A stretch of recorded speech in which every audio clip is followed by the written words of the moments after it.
временных правил процедуры Совета я приглашаю принять участие в данном заседании представителей Германии и Украины. Решение принимается. На основании правила 39 временных правил процедуры Совета я приглашаю принять участие в данном заседании заместителя генерального секретаря по политическим вопросам и вопросам миростроительства госпожу Розмари де Карло. Решение принимается. Сейчас Совет Безопасности приступит к рассмотрению пункта 2 повестки дня. Я предоставляю слово госпоже Розмари де Карло. Thank you. Mr. President, it's with great concern and sadness that I brief the Council this evening on the unfolding dangerous situation in and around Ukraine. In his statement today, the Secretary General was clear. The Secretary General considers the decision of the Russian Federation to recognize the independence of certain areas of the Donetsk and Luhansk regions to be a violation of the territorial integrity and sovereignty of Ukraine and inconsistent with the principles of the Charter of the United Nations. We very much regret this decision, which risks having regional and global repercussions. We also regret the order to deploy Russian troops into eastern Ukraine, reportedly on a peacekeeping mission. These developments follow the decision to order a mass evacuation of civilian residents of Donetsk and Luhansk into the Russian Federation.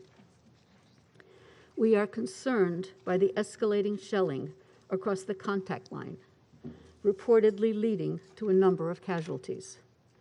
OSCE's Special Monitoring Mission has recorded a total of 3,231 ceasefire violations in the Donbass area from 18 to 20 February, 1,073 ceasefire violations, including 926 explosions in the Luhansk region, and 2,158 ceasefire violations, including 1,100 explosions in Donetsk region. We remind all involved of their responsibilities under international humanitarian law and human rights law. Although the United Nations is not in a position to verify the numerous claims and allegations made by various actors, we are deeply concerned about the reports of civilian casualties, targeting of civilian infrastructure, and ongoing evacuations. Mr. President, we are extremely concerned about the possible implications of the latest developments for the existing negotiation frameworks. Amid the current risks and uncertainty, it is even more important to pursue dialogue. Negotiation is the only way to address the existing differences among the key actors regarding regional security issues and the settlement of the conflict in eastern Ukraine in accordance with Security Council Resolution 2202. Before the current already dangerous conditions escalate further, we call on all relevant actors to focus their efforts on an immediate cessation of hostilities.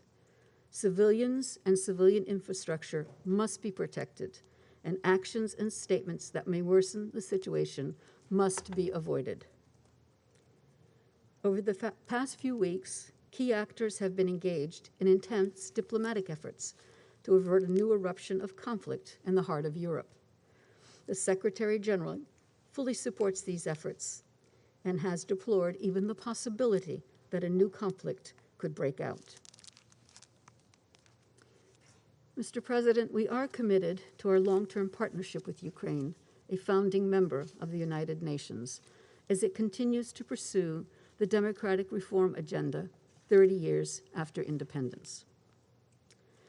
And once again, we reiterate the full commitment of the United Nations to the sovereignty, independence, and territorial integrity of Ukraine within its internationally recognized borders, according to General Assembly resolutions. Throughout the 8 years of conflict in eastern Ukraine, the United Nations has continued to provide life-saving humanitarian support to all in need, as well as human rights-related work. During this difficult period, we are committed to stay and deliver and remain fully operational in Ukraine, including in the Donetsk and Luhansk regions. The safety and security of our staff must be respected by all parties. Mr. President, the next hours and days will be critical. The risk of major conflict is real and needs to be prevented at all costs. I can assure you of the full commitment of the Secretary General to work toward a diplomatic resolution of the current crisis. Thank you, Mr. President. Я благодарю. I thank Ms. DiCarlo for her briefing. I now give the floor to those council members who wish to make statements. I give the floor to the Permanent Representative of the United States.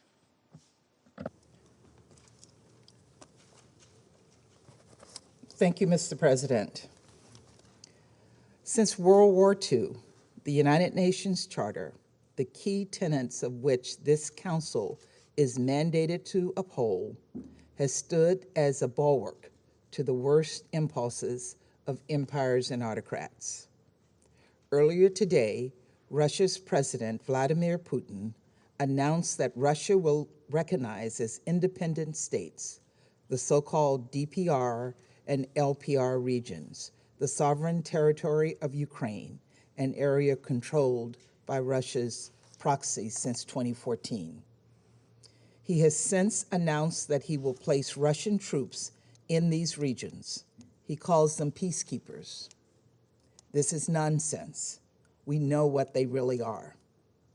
In doing so, he has put before the world a choice.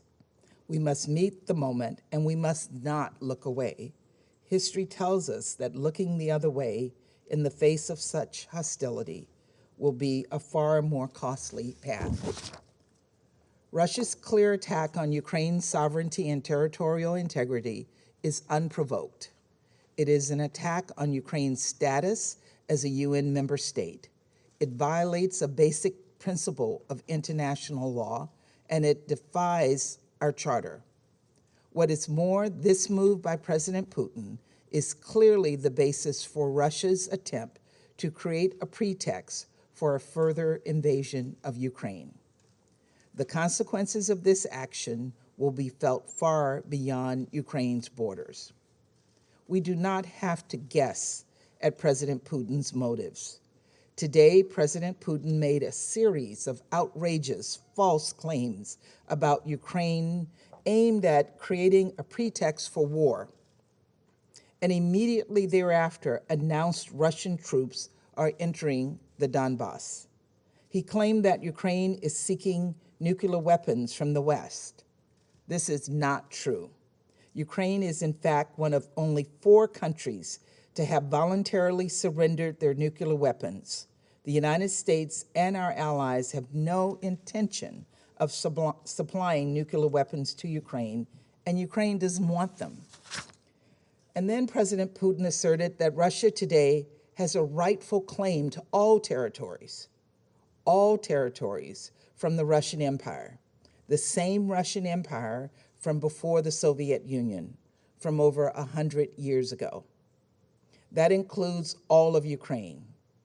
It includes Finland. It includes Belarus and Georgia and Moldova, Kazakhstan, Kyrgyzstan, and Tajikistan, Turkmenistan, Uzbekistan, and Lithuania, Latvia and Estonia. It includes parts of Poland and Turkey. In essence, Putin wants the world to travel back in time, to a time before the United Nations, to a time when empires ruled the world. But the rest of the world has moved forward. It is not 1919. It is 2022. The United Nations was founded on the principle of decolonization, not recolonization. And we believe the vast majority of UN member states and the UN Security Council are committed to moving forward, not going back in time. The consequences of Russia's actions will be dire across Ukraine, across Europe, and across the globe. In our past 2 meetings on Ukraine, I've mentioned nearly 3 million Ukrainians will need food, shelter, and life-saving assistance right now. The UN estimates the humanitarian toll will expand significantly should Russia further invade. Already, Russian proxies dramatically increased shelling and artillery fire over the weekend, killing Ukrainian civilians and soldiers. If Russia invades Ukraine even further, we will see a devastating loss of life, unimaginable suffering. Millions of displaced people will create a refugee crisis across Europe. Nevertheless, Russia has declined repeated entreaties to state its intentions before the world, including by Secretary Blinken in the Security Council last Thursday. Colleagues, President Putin is testing our international system. He is testing our resolve and seeing just how far he can push us all. He wants to demonstrate that through force, he can make a farce of the UN. We must act together in response to this crisis. Over the past few weeks, the world has heard the other 14 members of the Security Council speak with one voice, asking Russia to pursue diplomacy. Other members of this council, even those who often align with Russia on other matters, have been clear that the sovereignty, independence, and territorial integrity of every UN member state should be respected and safeguarded, including Ukraine. That this is a basic norm of international relations and that it embodies the purpose of the UN Charter. The sequence of events that Secretary Blinken spelled out for this council last Thursday appear to be proceeding exactly as he predicted. Today, President Putin has torn the Minsk agreement to shreds. We have been clear that we do not believe he will stop at that. In light of President Putin's latest actions, we must all stand up for the principles upon which this organization was founded. President Biden issued an executive order today that will prohibit new investment, trade, and financing in the so-called DPR and LPR regions. Tomorrow, the United States will take further measures to hold Russia accountable for this clear violation of international law and Ukraine's sovereignty and territorial integrity. But we and our partners have been clear that there will be a swift and severe response were Russia to further invade Ukraine. In this moment, no one can stand on the sidelines.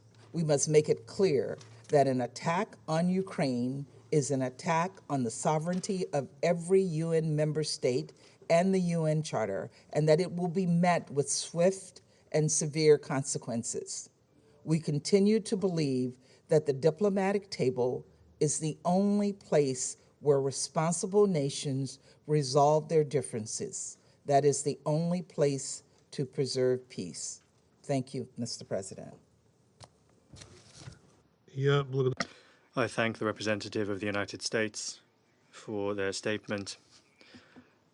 I give the floor to the permanent representative of Albania. Thank you, Mr. President. Let me thank you, G.D. Carlo, for another clear and comprehensive briefing to the Security Council on this issue. Albania condemns, in the strongest terms, Russia's decision to recognize non-government controlled areas of Ukraine as independent entities. This is a breach of international law, an affront to the UN Charter, another blatant violation of Ukraine's sovereignty and territorial integrity, and it puts an end to the Minsk agreements. This act of the Russian Federation is null and void, has no basis, and has no international legal validity. We call on the Security Council and all the United Nations member states to reject and condemn it firmly. Albania reiterates its firm position in support of the sovereignty and territorial integrity of Ukraine within its internationally recognized borders. Mr. President, less than a week ago, we were sitting in this very room at the Russian initiative to discuss the implementation of the Minsk agreements. Today, we meet at an emergency meeting exactly because of the Russian Federation decision to violate the very Minsk agreements. This is a disrespect not only to the Council and its decisions, but for the entire universal principles of international law Russia is set to respect and protect. The whole world has witnessed how the Russian Federation has continuously worked to undermine the sovereignty of Ukraine and to determine its geopolitical orientation. What happened today is nothing less but a bis repetita of what we have seen in Georgia in 2008 and with Crimea in 2014, meaning an aggression by fabrication of phantom republics. Who is next? Every UN member state should be alarmed and realize, eyes wide open, the consequences of instrumentalization of national minorities as a weapon to undermine sovereign states, threaten regional and international peace and security. We should not accept the made-in-Russia model of destabilization be exported to other parts of Europe or anywhere else. We reiterate our demand for the removal of the military troops from the Ukrainian border and from the occupied territories of Ukraine, including troops disguised as peacekeepers when they are simply aggressors. Albania calls on the Russian Federation to stop its fait accompli policy, revoke its illegal decision and engage seriously and in good faith with diplomatic talks and give a chance to the Minsk agreements. Dear colleagues, this is yet another critical moment for Ukraine. The UN should remain actively engaged and committed together with regional organizations to the right of the Ukrainian people to live in peace and freedom. We welcome the statement of the Secretary General and echo his call for all relevant actors to prioritize diplomacy to address all issues peacefully as the only way to move forward. And I thank you. Я благодарю. I thank the representative of Albania for his statement. I now give the floor to the permanent representative of France. President, I would like to thank the USG for Political and Peacebuilding Affairs for her statement, and I'd also like to thank the Secretary General for his action and for his very clear words. I welcome the presence of Ukraine, and France supported their request for an emergency meeting given the extreme gravity of the situation. France condemns Russia's recognition of the separatist eastern regions of Ukraine. This is not just a further attack on the territorial integrity and the sovereignty of Ukraine, but it is also a violation of the fundamental principles of the United Nations Charter, of Resolution 2202 of this Council, which endorsed the Minsk agreements, and the commitments undertaken by Russia, which were confirmed at the very highest level these last few days.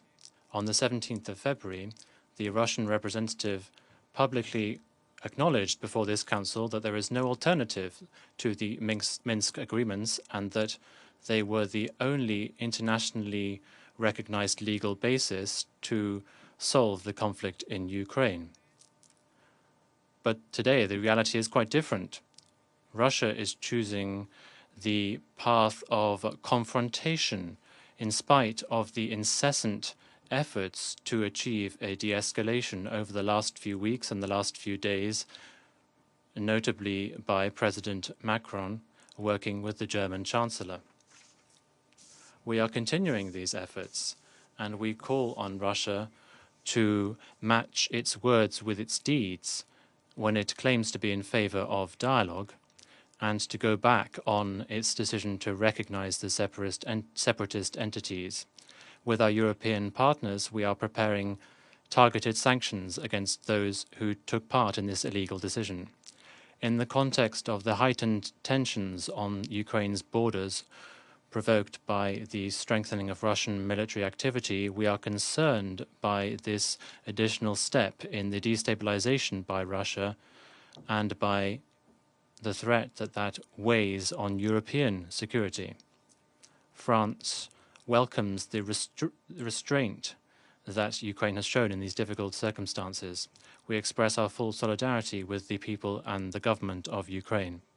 We call on Russia to refrain from any other actions of destabilization, notably those that may undermine the security and the safety of civilian populations and put them in danger. We are particularly concerned by the decision of President Putin to send the army to the separatist territories under the pretext of peacekeeping. This would be another flagrant violation of Ukraine's territorial integrity. President, France will continue to mobilize in support of the sovereignty and territorial integrity of Ukraine within its internationally recognized borders. Thank you. Я благодарю. I thank the representative of France. I now give the floor to the representative of India.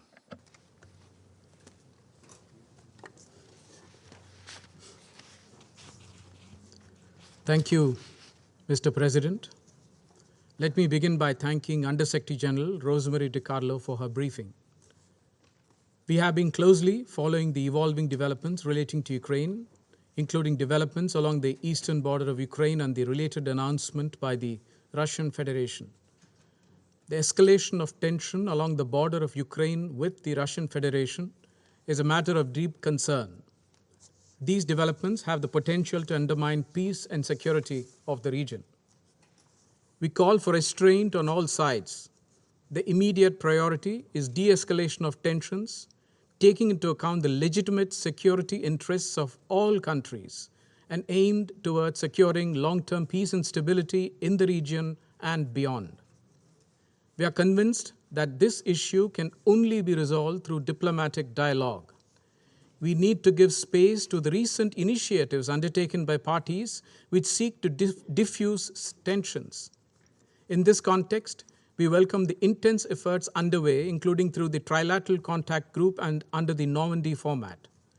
We need parties to exert greater efforts to bridge divergent interests. We cannot afford to have a military escalation. As we have emphasized before, the Minsk agreements provide a basis for a negotiated and peaceful settlement, and we need greater efforts to find common ground to facilitate the implementation of the provisions of the Minsk agreements, including key security and political aspects.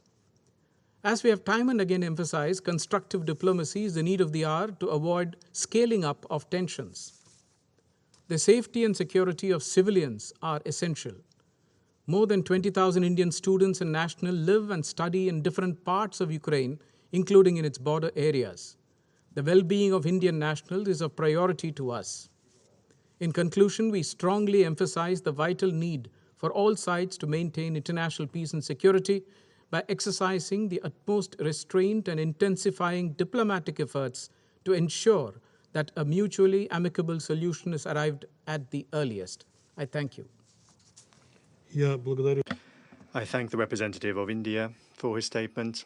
I give the floor to the permanent representative of Brazil. Thank you very much, Mr. President. Let me start by thanking USG Rosemary DiCarlo for the updates she has brought to the Council tonight. Mr. President, when this organization was established in 1945, it entrusted the Security Council with the primary responsibility for the maintenance of international peace and security. Tension in and around Ukraine is being aggravated on a daily, indeed hourly, basis, making this habitual quotation from the Charter of extraordinary importance and relevance. We are all aware how critical the situation has become. Brazil is following the latest developments with extreme concern.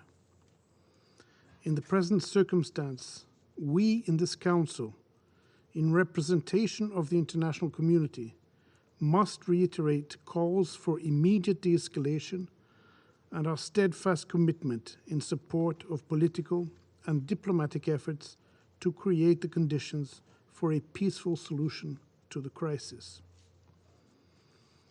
The collective security system of the United Nations rests ultimately on the pillar of international law. This, in its turn, rests upon core principles enshrined in the Charter: the sovereign equality and the territorial integrity of member states, the restraint in the use or in the threat of use of force, and the peaceful settlement of disputes. Yet this pillar and principles will not yield results unless legitimate concerns of all parties are taken into consideration, and unless there is full respect for the Charter and for existing commitments such as the Minsk agreements. In this vein, we renew our appeal to all concerned parties to maintain dialogue in a spirit of openness, understanding, flexibility, and a sense of urgency to find ways for a lasting peace in Ukraine and in the wider region. A first inescapable objective is an immediate ceasefire, with a comprehensive disengagement of troops and military equipment on the ground. Such a military disengagement will be an important step to build trust among the parties, to strengthen diplomacy, and to seek a sustainable solution for the crisis. We firmly believe that this Council must live up to its core responsibility to help the parties engage in a meaningful and effective dialogue so as to achieve a solution that effectively addresses the security concerns within the region. Make no mistake, at the end of the day, we are talking about the lives of innocent men, women, and children on the ground. I thank you, Mr. President. Я благодарю. I thank the representative of Brazil for his statement. I now give the floor to the representative, the permanent representative of the United Kingdom. Mr. President, we meet this evening because earlier today, President Putin announced the Russian Federation's recognition of the independence of the so-called Donetsk People's Republic and Luhansk People's Republic, and issued a decree to send Russian military forces into Ukraine as so-called peacekeepers. Colleagues, the actions Russia has chosen today will have severe and far-reaching consequences. First, to human life. An invasion of Ukraine unleashes the forces of war, death, and destruction on the people of Ukraine. The humanitarian impact will be terrible on civilians fleeing the fighting. We know that women and children will suffer most. Second, to the sovereignty and territorial integrity of a UN member state, which is protected and guaranteed by the UN Charter. As the Secretary-General said earlier, Russia's decisions are a violation of the territorial integrity and sovereignty of Ukraine and inconsistent with the principles of the UN Charter. Third, to international law. The actions taken today make mockery of the commitments Russia has made through the Budapest Memorandum and the Minsk agreements, endorsed by Security Council Resolution 2202. In seeking to redraw borders by force, Russia's actions show blatant contempt for international law. The United Kingdom will be announcing new sanctions on Russia in response to its breach of international law and attack on Ukraine's sovereignty and territorial integrity. There will be severe economic consequences to its actions. Colleagues, now, more than ever, the Council must shoulder its responsibilities for peace and security and defend the principles of the UN Charter. The Council must be united in calling on Russia to de-escalate immediately. In condemning aggression against a sovereign nation and defending the territorial integrity of Ukraine. In calling on Russia to respect its obligations under the Charter to the peaceful resolution of disputes. Russia has brought us to the brink. We urge Russia to step back. I thank you. Я благодарю. I thank the representative of the United Kingdom for her statement. I now give the floor to the representative of Mexico. Señor Presidente. President, we are grateful for the briefing by the USG on the current situation in Ukraine. We are following with concern the recent developments in the situation in the east of Ukraine. In these circumstances, it is critical that those actions exacerbating this crisis cease. The Security Council, through Resolution 2202, supported a range of measures as the only way to resolve the situation in the east of Ukraine. This resolution must be respected. Specifically, in this particular case, 3 fundamental principles of the UN Charter are being violated: refraining from threatening to use or using force in international relations, respect for the territorial integrity and political independence of states, and non-intervention in the internal affairs of states. It is therefore unacceptable that over the last few days, the shellings, explosions, and other ceasefire violations have increased, according to reports from the OSCE monitoring mission. We urge the parties to immediately end these actions. We wish to recall that in this same room a few days ago, Russia made a categorical statement saying that they would not invade Ukraine. We hope that they will comply fully with that statement. Mexico reiterates its commitment to the respect for the sovereignty, political independence, and the territorial integrity of Ukraine within its internationally recognized borders, pursuant to the United Nations Charter, international law, and the relevant resolutions of the UN Security Council and General Assembly, particularly resolutions 2625 and 3314. We once again reiterate our appeal to resume the path of de-escalation, diplomacy, and dialogue. Thank you very much. Я благодарю. I thank the representative of Mexico for her statement. I give the floor to the permanent representative of Ireland. Thank you, Mr. President, and I also want to thank Under Secretary General DiCarlo for her briefing. Mr. President, we meet tonight at a moment of great danger for the people of Ukraine, for peace and security in Europe, and for the international norms and principles that all of us around this table have a responsibility to defend. It's a moment we had hoped to avoid, a moment that should have been averted by diplomacy and dialogue. We must respond to it by speaking clearly and honestly about this grave situation and how we can resolve it peacefully. So let me be clear about where we stand. Ireland's commitment to Ukraine's sovereignty and territorial integrity within its internationally recognised borders is unwavering. Ireland believes in and is fully committed to the core principles enshrined in the UN Charter. These include the sovereign, equality, and territorial integrity of states.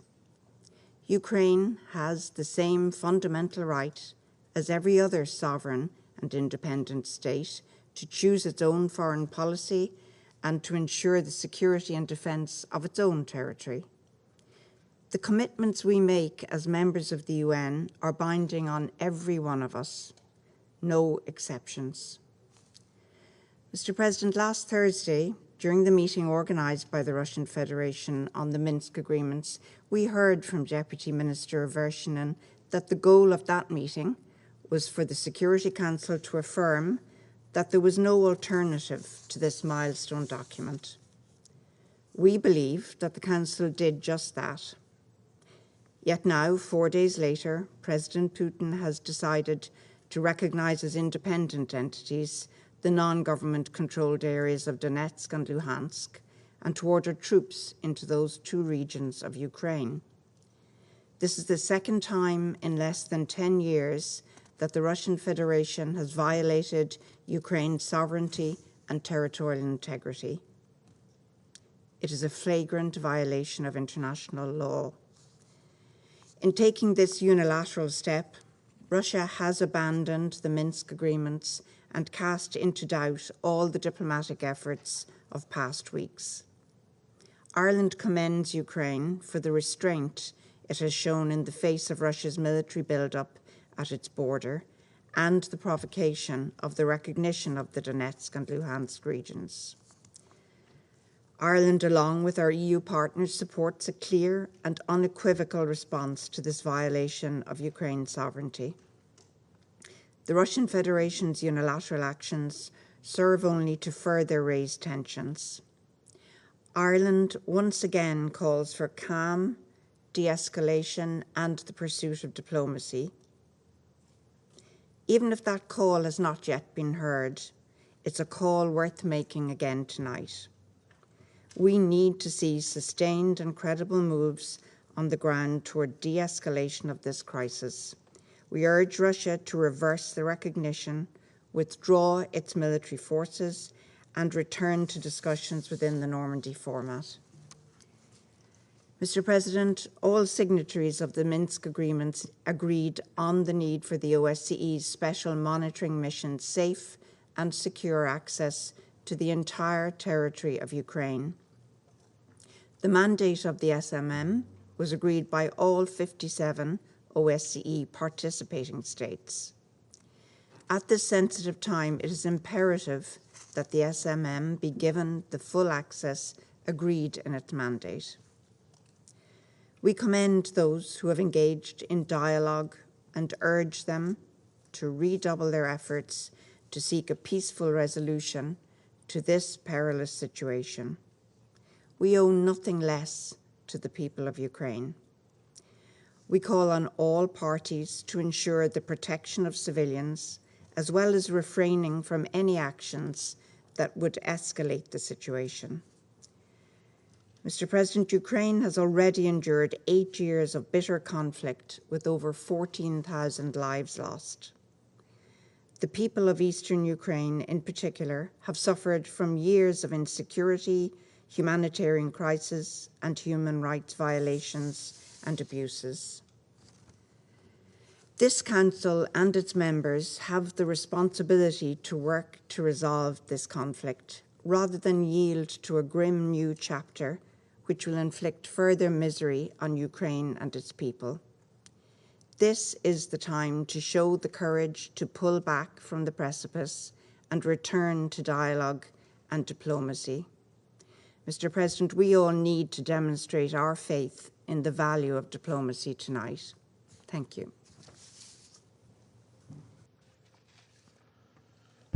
Я благодарю. I thank the representative of Ireland for her statement. I now give the floor to the permanent representative of the United Arab Emirates. Thank you, Mr. President. And at the outset, I'd like to thank Under-Secretary General for Political and Peacebuilding Affairs, Ms. Rosemary DiCarlo, for her updates and briefing this evening. And I'd like to refer to the statement that the UAE delivered in this chamber on 17th February on the same subject. I'd like to emphasize once again the importance of de-escalation and restraint to maintain regional and international security and stability. We believe now is the time to engage constructively and in good faith to address the current situation and mitigate its impact, of course, on any civilians and civilian infrastructure, and to chart a diplomatic path forward. Mr. President, the UAE reiterates the importance of dialogue, as others have said, de-escalation, diplomacy, and to continue all efforts to reach a peaceful solution consistent with international law and the Charter of the United Nations, particularly the principles of territorial integrity, independence, sovereignty, and good neighborliness. And we believe the Minsk agreements form a good basis for that, and that adherence to these principles is indeed a sustainable pillar of a peaceful pathway forward. And I thank you. Я благодарю. I thank the representative of the United Arab Emirates for her statement. I give the floor to the permanent representative of Kenya. Thank you, Mr. President. I thank Undersecretary General Rosemary DiCarlo for her briefing. We meet tonight on the brink of a major conflict in Ukraine. The diplomacy we urged on the 17th of February is failing. The territorial integrity and sovereignty of Ukraine stands breached. The Charter of the United Nations continues to wilt under the relentless assault of the powerful. In one moment, it is invoked with reverence by the very same countries who then turn their backs on it in pursuit of objectives diametrically opposed to international peace and security. In the last two meetings on the situation in Ukraine and the buildup of forces by the Russian Federation, Kenya urged that diplomacy be given a chance. Our cry was not heeded, and more importantly, the Charter's demand for states to settle their international disputes by peaceful means in such a manner that international peace and security and justice are not endangered has been profoundly undermined. Today, the threat or use of force against the territorial integrity and political independence of Ukraine has been effected. Kenya is gravely concerned by the announcement made by the Russian Federation to recognize Donetsk and Luhansk regions of Ukraine as independent states. In our considered view, this action and announcement breaches the territorial integrity of Ukraine. We do not deny that there may be serious security concerns in these regions, but they cannot justify today's recognition of these regions as independent states, not when there are multiple diplomatic tracks available and underway that have the ability to offer peaceful solutions. Mr. President, this situation echoes our history. Kenya and almost every African country was birthed by the ending of empire. Our borders were not of our own drawing. They were drawn in the distant colonial metropoles of London, Paris, and Lisbon, with no regard for the ancient nations that they cleaved apart. Today, across the border of every single African country live our countrymen with whom we share deep historical, cultural, and linguistic bonds. At independence, had we chosen to pursue states on the basis of ethnic, racial, or religious homogeneity, we would still be waging bloody wars these many decades later. Instead, we agreed that we would settle for the borders that we inherited, but we would still pursue continental political, economic, and legal integration. Rather than form nations that looked ever backwards into history with a dangerous nostalgia, we chose to look forward to a greatness none of our many nations and peoples had ever known. We chose to follow the rules of the Organization of African Unity and the United Nations Charter, not because our borders satisfied us, but because we wanted something greater, forged in peace.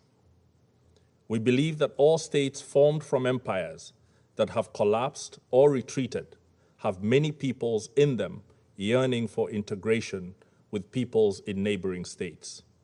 This is normal and understandable. After all, who does not want to be joined to their brethren and to make common purpose with them? However, Kenya rejects such a yearning from being pursued by force. We must complete our recovery from the embers of dead empires in a way that does not plunge us back into new forms of domination and oppression.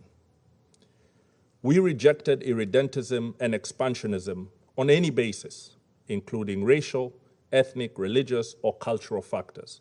We reject it again today.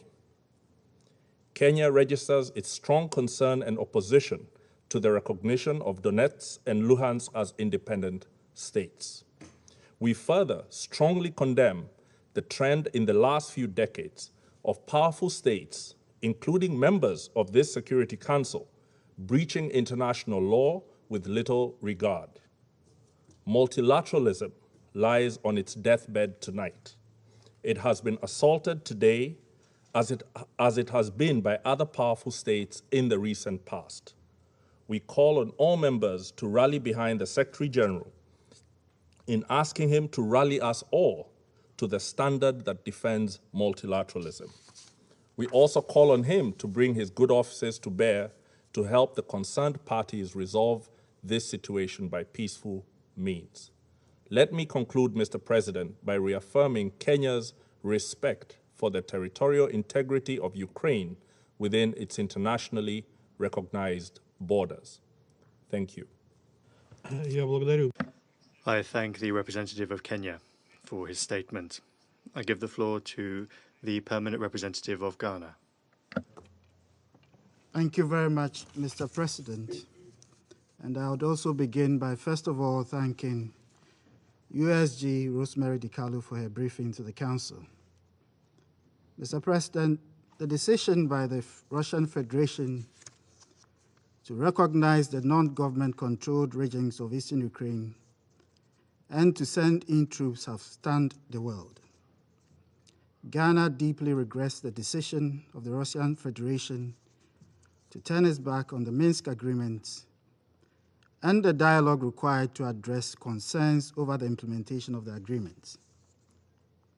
When Ghana joined this organization in 1957, we were under no illusions that the international order was perfect.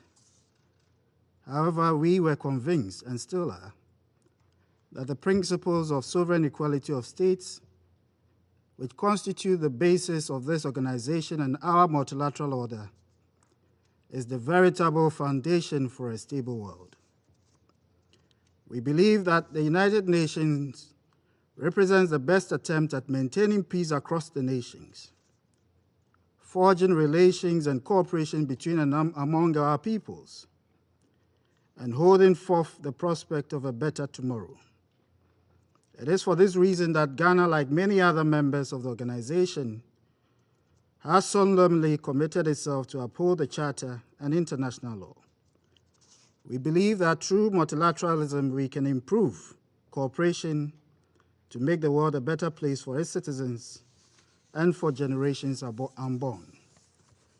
Through this organization and our common actions on principles such as self-determination within the context of the United Nations, the countries that existed under colonial rule have been assisted to become sovereign and politically independent states. By its sheer convening power, this organization has set out a pathway for dialogue for all its members, regardless of differences in political ideology, and encourage the development and maintenance of friendly relations. By the actions of this organization, the rights of people across the world have become more respected by their governments and their well-being better guaranteed. Mr. President, I will be clear. Ghana supports the internationally recognized borders of Ukraine, the borders of which it joined the United Nations as a bona fide member.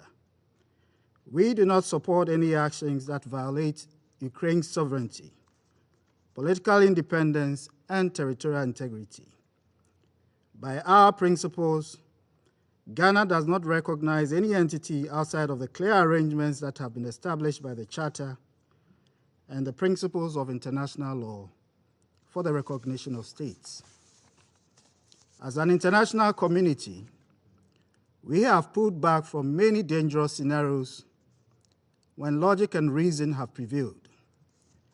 And on this occasion, we re-echo the voice of the Coalition of Peace for Restraint by all parties.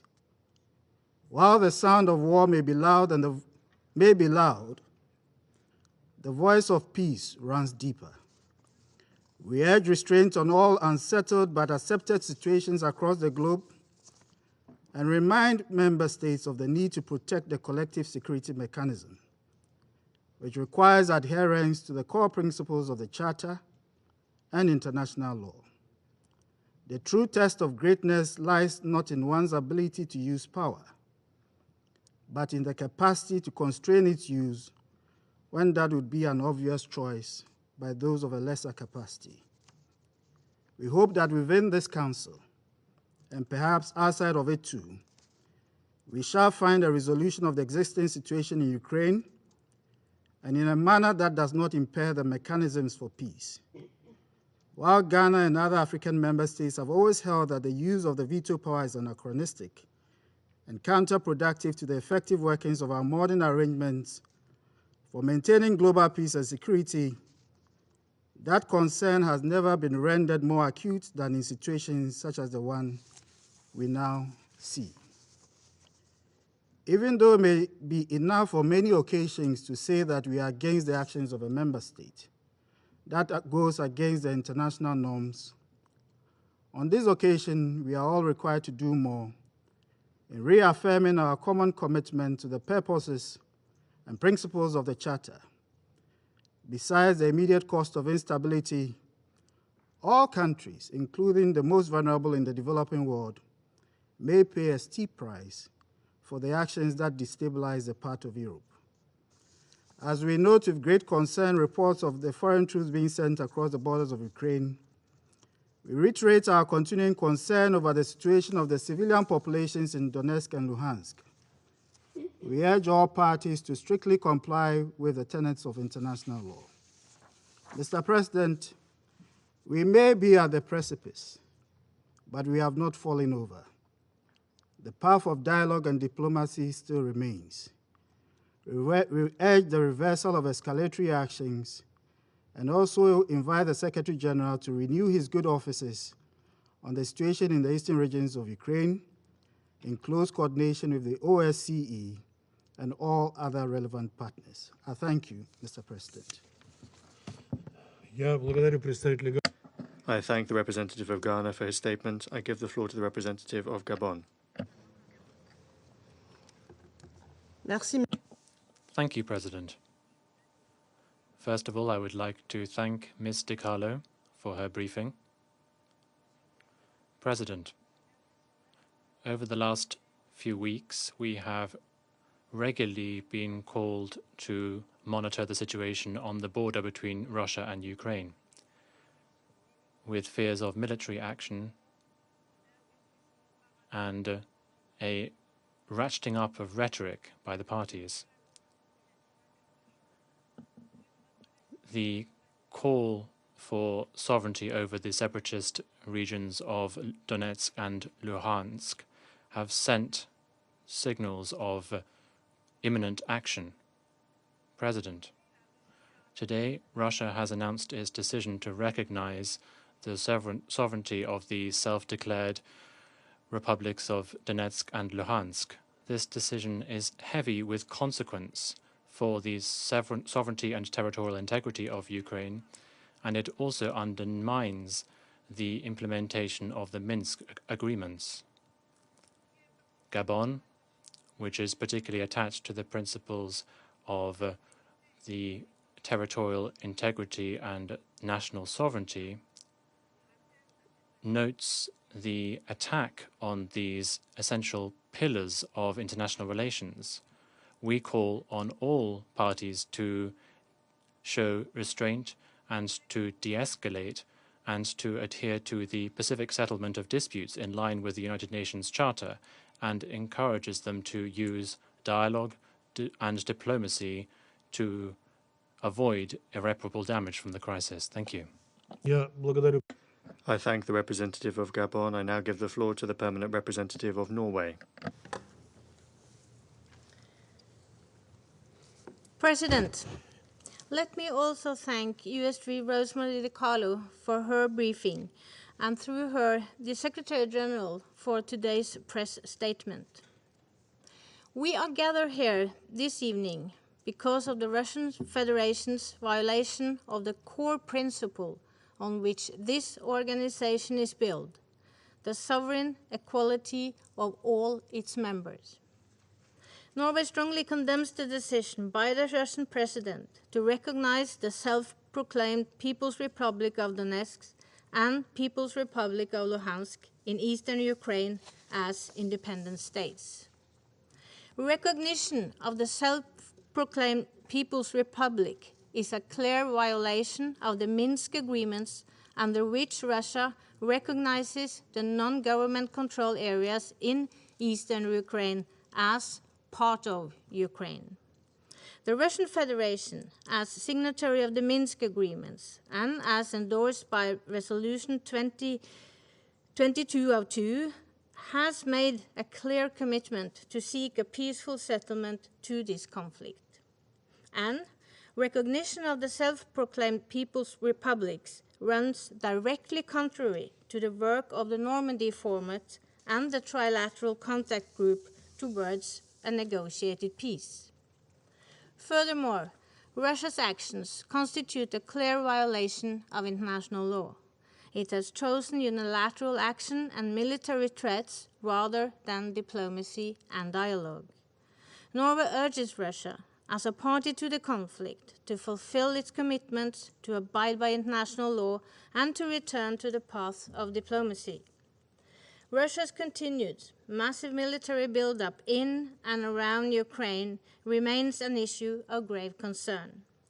Norway urges Russia to de-escalate by withdrawing its military forces from within Ukraine and from the vicinity of its borders. We commend Ukraine's posture of restraint in the face of continued provocation and destabilization efforts. Russia's decision to deploy forces in eastern Ukraine is unjustified and irresponsible, as it further increases tension. We are facing the prospect of a war that would not only threaten Europe's security architecture, but would also lead to unparalleled suffering for the civilian population. Norway calls on Russia to strictly respect and fully adhere to international humanitarian law. We call upon all parties to protect civilians, including humanitarian personnel and civilian infrastructure, and to facilitate safe, rapid, and unhindered humanitarian access to those in need in Ukraine. President, let me conclude by again reiterating Norway's unwavering support for Ukraine's sovereignty and territorial integrity within its international recognized borders. Let me finally recall the principles and purposes of the UN Charter, which are now under threat by the action of the Russian Federation in and around Ukraine. Thank you. I thank the representative of Norway for her statement. I give the floor to the permanent representative of China.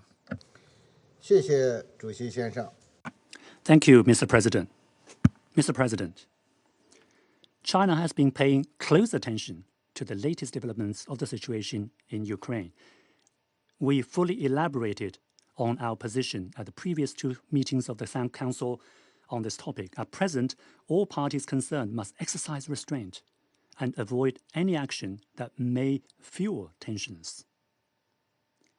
We welcome and encourage every effort for a diplomatic solution and call on all parties concerned to continue dialogue and consultation and seek reasonable solutions to address each other's concerns on the basis of equality and mutual respect. The current situation in Ukraine is a result of many complex factors. China always makes its own position according to the merits of the matter itself. We believe that all countries should solve international disputes by peaceful means in line with the purposes and principles of the UN Charter. I thank you, Mr. President. Я благодарю I thank the representative of China for his statement. I shall now make a statement in my capacity as the representative of the Russian Federation. Distinguished colleagues, we've just now heard a number of highly emotional statements, categorical assessments, and far-reaching conclusions related to the signing today by Russia's president of decrees recognizing the Lugansk and Donetsk People's Republics. I'll leave the direct verbal assaults against us unanswered. Now it's important to focus on how to avoid war and how to force Ukraine to stop the shelling and provocations against Donetsk and Lugansk. From the statements of a number of our colleagues, one may get the impression that Russia's recognition of the LPR and the DPR took place suddenly, for no reason at all. Of course, that's not the case. It should be remembered that the DPR and the LPR declared their independence from Ukraine back in 2014. But we only recognize them now, despite the higher level of support for doing so, both in the republics themselves and in Russian society from the very beginning. At the time, the hope won out that the Ukrainian Maidan regime would think again and would stop talking to their own citizens in the east in the language of cannons and shooting and threats and shelling. Time and again, we firmly asked Kiev to listen to the aspirations of the people living in Donbass and the Russian-speaking residents of the country, to respect their entirely legitimate desire to use their mother tongue and to teach their children in that language, and also to honor the memories of those who liberated the land from fascists rather than those who fought on the side of fascists and had a hand in the killing of hundreds of thousands of people during the Second World War. After Ukrainian military adventures butted up against the determination of the people of Donetsk and Lugansk to defend their lands, the Minsk agreements were signed and the package of measures was adopted with the aim of implementing it. There was once again hope for peace and that the Maidan authorities would be sensible, having exhausted the desire to submerge Donetsk and Lugansk in blood. There was a particularly great amount of hope invested in the election in 2019 of a new president of Ukraine, who promised at long last to establish peace in Donbass. However, those who hoped that the Ukrainian authorities would take a peaceful stance were unfortunately mistaken. Kiev not only very quickly returned to its bellicose rhetoric and continued the shelling of civilians, but also did everything it could to sabotage and ultimately destroy the Minsk agreements. And most importantly here is the flat refusal of Kiev to speak directly with the representatives of Donetsk and Lugansk, despite the fact that this requirement is a central structural element of the package of measures. An unambiguous confirmation of an unwillingness to engage in that dialogue is something we've heard repeatedly from Ukrainian leaders in the last few days, including from the permanent representative of Ukraine during the Security Council meeting that we convened on the 17th of February to discuss the implementation of the Minsk agreements. After that, it became clear once and for all that Ukraine did not intend to implement the Minsk agreements, and I would like to recall and remind my colleagues on the Security Council that in all other conflicts, be it Libya, Syria, or Yemen, we all demand and call for direct dialogue between the parties to the conflict. And it's only in Ukraine, for example, the Ukraine that is for some reason an exception to this rule. From some statements today, one may understand that a number of our colleagues are ready to bury the Minsk agreements. However, I would like to remind you that when the Minsk agreements were concluded, the LPR and the DPR had already declared their independence. The fact that Russia today recognized that in no way changes the makeup of the parties to the Minsk agreements, because Russia is not a party to the Minsk agreements. We have repeatedly declared this, and in so doing, in this regard, nothing has changed. It's another matter that the Minsk agreements, part of the provisions of which were supposed to be implemented way back in 2015, have long been openly sabotaged by Ukraine with the backing of our Western colleagues. And today we can see that many colleagues want to sign up to the idea that the Minsk agreements are dead, but that's not the case. and Kiev is still bound to implement them. We remain open to diplomacy for a diplomatic solution. However, allowing a new bloodbath in the Donbass is something we do not intend to do. Unfortunately, we are forced to note the extremely negative role played in all of this by our Western colleagues, led by the USA.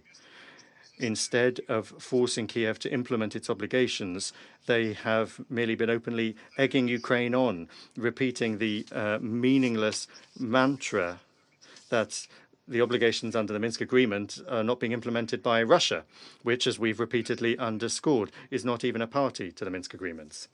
Moreover, while for the last few weeks already whipping up unfounded panic around the allegedly impending Russian invasion of Ukraine, our Western colleagues have been unashamedly cramming weapons into the country, sending instructors there, essentially nudging the Ukrainians who have concentrated an 120,000-strong military contingent along the contact line towards an armed provocation against Donbass. The joint efforts of the West and Ukraine have inflated an air bubble that simply had to burst. In the past weekend, there's been a sharp increase in the intensity of Ukrainian shelling of residential areas of LPR and DPR, and the 1,600 shells have been shot. Civilians have been killed. The territory of the republics has been penetrated by subversive groups who have carried out or tried to carry out sabotage of critical infrastructure. As I already said, there are casualties from among the civilian population. The LPR and DPR have declared general mobilization. It's in Russia and not Ukraine that refugees have flooded to. Over the last few days, the number of evacuated women, old people, and children has reached around 60,000 people, and Russia is hosting them and providing them with conditions for them to be housed and supported. There has also been shelling of some towns and villages on Russian territory near the border zone. And so it has become clear that Donbass is on the brink of a new Ukrainian military adventure, as was already the case in 2014 and 2015. We cannot allow that. That is why the Russian president heeded the opinion of parliamentarians and members of the Russian Security Council, and you know the rest. A detailed statement from our head of state about the reasons of this decision that has been taken was broadcast in detail by all the world's leading media. Today, it's true, we have heard an open distortion of what the president was talking about in his statement about history and the genesis of this situation, and about the fact that he allegedly said that he wants to reconstruct the Russian Empire. Distinguished colleagues, I would like to call upon our Western colleagues to think twice, to set emotions to one side, and not to make the situation worse. No one other than you can hold back the militaristic plans of Kiev and force it to stop the shelling and provocations against the Lugansk and Donetsk People's Republics, which in these new conditions could have extremely dangerous consequences. In accordance with the agreements that were signed today and on the basis of their requests from the Republic, peacekeeping functions on their territories will be carried out by the armed forces of the Russian Federation. Distinguished colleagues, in conclusion, I would like to note that in today's statements, most of you did not find any place for the more than 4 million of residents of Donbass. It's as though you've been cancelling out their fates from your statements from 2014, generally calling them pro-Russian separatists.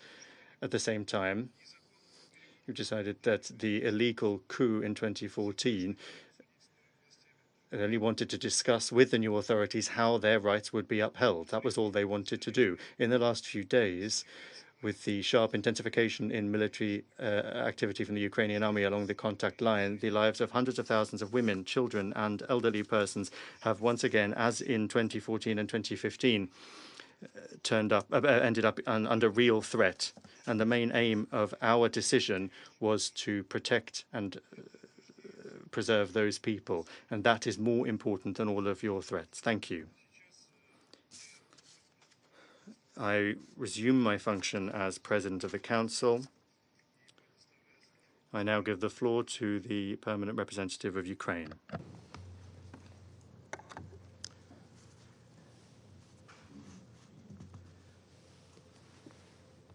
distinguished members of the Security Council, Under-Secretary, it is with unease that I will now remove my mask. And it is not because of the COVID virus. We are all vaccinated. There are vaccines for COVID. It is because of the virus that has so far no vaccine, the virus that hit the United Nations, and the virus that is spread by the Kremlin. The delegation of Ukraine has requested this urgent meeting to draw the attention of the Security Council to the illegal and illegitimate decision by the President of the Russian Federation to recognize the occupied parts of Donetsk and Lugansk regions of Ukraine as so-called Donetsk and Lugansk People's Republics. Today, the entire membership of the United Nations is under attack by the country that occupied the membership of the Security Council in 1991, bypassing the UN Charter. The country that occupied parts of the territory of Georgia in 2008. The country that occupied parts of Ukraine in 2014. As stated by the President of Ukraine, Volodymyr Zelensky, following the urgent meeting of the National Security and Defense Council of Ukraine, the internationally recognized borders of Ukraine have been and will remain unchangeable, regardless of any statements and actions by the Russian Federation. Ukraine unequivocally qualifies the recent actions by the Russian Federation as violation of sovereignty and territorial integrity of Ukraine. The political leadership of the Russian Federation shall bear full responsibility for the outcomes of the decision taken. Recognition of the occupied parts of the Donetsk and Lugansk regions of Ukraine may be considered as unilateral withdrawal by Russia from the Minsk agreements, and well as its disregard of the decisions taken in the framework of the Normandy Fall. This step undermines peaceful efforts and ruins the existing negotiating frameworks. By the decisions adopted today and those that may be adopted tomorrow, Russia legalizes the presence of its troops, which have actually been in the occupied areas of Donbass since 2014. A country that has fueled the war for 8 years is not able to maintain peace as it claims. What will happen next? We want peace, and we are consistent in our actions. Today, the Ministry of Foreign Affairs of Ukraine has sent a request on the basis of the Budapest Memorandum to the Guarantors of Security of Ukraine, demanding immediate consultations. The meeting of the UN Security Council and the special meeting of the OEC have been initiated. We insist on the full-fledged operations of the OEC SMM to prevent provocations and further escalation. An emergency summit of Normandy 4 has been requested. We expect from our partners clear and efficient steps of support. It is critical to see now who is our true friend and partner, who is on the side of the UN Charter, and who will continue to deter Russia by words only. We are committed to a political diplomatic settlement and do not succumb to provocations. In accordance with Article 51 of the Charter, Ukraine has the inherent right to individual and collective self-defense. We are committed to a peaceful and diplomatic path, and we will stay firmly on it. We are on our land. We are not afraid of anything or anyone. We owe nothing to anyone, and we will not give away anything to anyone. There should be no doubts whatsoever, because it is not February 2014. It is February 2022. Another country, another army. One goal is peace. Peace in Ukraine, peace in Europe, global peace. Excellencies, we must do all we can to make sure that the problem of Donbass is resolved through implementation of the Minsk agreements. That was said here in the Security Council chamber just 4 days ago, said by the Russian Deputy Foreign Minister in the chair of the President of the Council, with a reference to President Putin. President Putin, who has taken a decision that we discussed today as a threat to the rules-based order, to the UN Charter, in particular Article 2 of the Charter, as well as to international peace and security. Peace and security that the Council has been conferred a primary responsibility to maintain under the Article 24 of the UN Charter. And in accordance with the Article 39, the Security Council shall make recommendations or decide what measures shall be taken to maintain or restore international peace and security. The delegation of Ukraine requests the Security Council members to exercise the above duties. We invite the Russian Federation to reread again and again, carefully, today's statement, where the Secretary General considered the decision of the Russian Federation to be a violation of territorial integrity and sovereignty of Ukraine, and inconsistent with the principles of the Charter of the United Nations, and I thank the Secretary General for this powerful statement. In conclusion, I would like to reiterate that it remains up to Russia to abandon its long-lasting strategy on Ukraine, based on threat and use of force against the territorial integrity or political independence of my country, and re-engage in what we all have committed to, fundamental principles of peaceful relations enshrined in the UN Charter.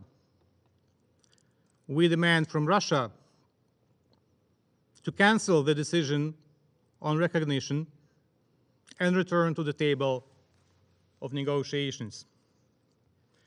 We condemn the order to deploy additional Russian occupation troops in the territories of Ukraine. We demand immediate and complete verifiable withdrawal of the occupation troops. Dear members of the Security Council, the United Nations is sick. That's a matter of fact. It's been hit by the virus spread by the Kremlin. Will it succumb to this virus? It is in the hands of the membership. Today, the Kremlin copy-pasted word by word the decree on Georgia of 2008. Word by word, copy-pasted, copy-pasted. No creativity whatsoever. The copying machine in Kremlin works very well. Who is the next among the members of the United Nations?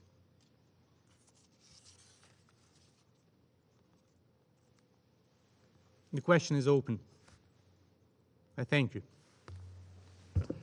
Я, как председатель I, as President of the Security Council, am obliged to say this. I thank the representative of Ukraine for his statement. I now give the floor to the representative of Germany.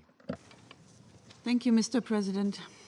I start by thanking Under Secretary General Rosemary DiCarlo for her briefing. Mr. President, only 4 days after our last meeting, this Council meets again to discuss the situation in Ukraine. On Thursday, there was consensus in the Security Council that the Minsk agreements, which this Council unanimously endorsed by its Resolution 2202, need to be implemented, including by the Russian Federation. Today, we are confronted with the very opposite from Russia. President Putin's decision to recognize the separatist self-declared People's Republics in eastern Ukraine is not only a blatant breach of Security Council Resolution 2202, but also of basic principles enshrined in the UN Charter. It is another flagrant and deliberate violation of Ukraine's territorial integrity after the illegal annexation of Crimea and the instigation and fueling of the armed conflict in eastern Ukraine since 2014. Russia has repeatedly insisted it was not party to the conflict. Today it unmasks itself and shows that it always has been. Mr. President, my government condemns Russia's violation of the territorial integrity and sovereignty of Ukraine in the strongest possible terms. With our allies and partners, we will take firm and adequate measures in response to Russia's breach of international law that will have serious economic, political, and geostrategic consequences. And I call on all UN member states to join us in condemning Russia's actions of today. Today's decision comes in the context of an unprecedented buildup of Russian forces around Ukraine over the last weeks and months. These forces seem poised to attack. We have seen a flare-up along the line of contact over the last days and efforts that appear to fabricate a pretext for a Russian attack. Moreover, Russia has declared its readiness to deploy troops in eastern Ukraine. The UN Charter is crystal clear. It unequivocally prohibits the threat of force against the territorial integrity and political independence of states. The current Russian force deployment around Ukraine can only be considered as a further threat against Ukraine's territorial integrity as a whole. Mr. President, I call on Russia to live up to its obligations as a permanent member of this Council, and I urge Russia to immediately revoke today's decisions and recommit to the Minsk agreements, and in line with the Normandy 4 and what was agreed on. Russia must not cross the international recognized borders of Ukraine. Moreover, Russia must immediately withdraw its troops from the regions bordering with Ukraine in Russia and Belarus. And I call on Russia to recommit to the rules-based security architecture in Europe, which has been built over decades. Russia's decisions have put this order under serious strain. We call upon Russia to instead return to the path of diplomacy, instead of shedding further blood. And Germany will spare no diplomatic effort in this regard, while steadfastly standing by Ukraine, its territorial integrity and sovereignty, and the Ukrainian people. Thank you. I thank the representative of Germany for her statement. There are no more names inscribed on the list of speakers. The meeting is adjourned.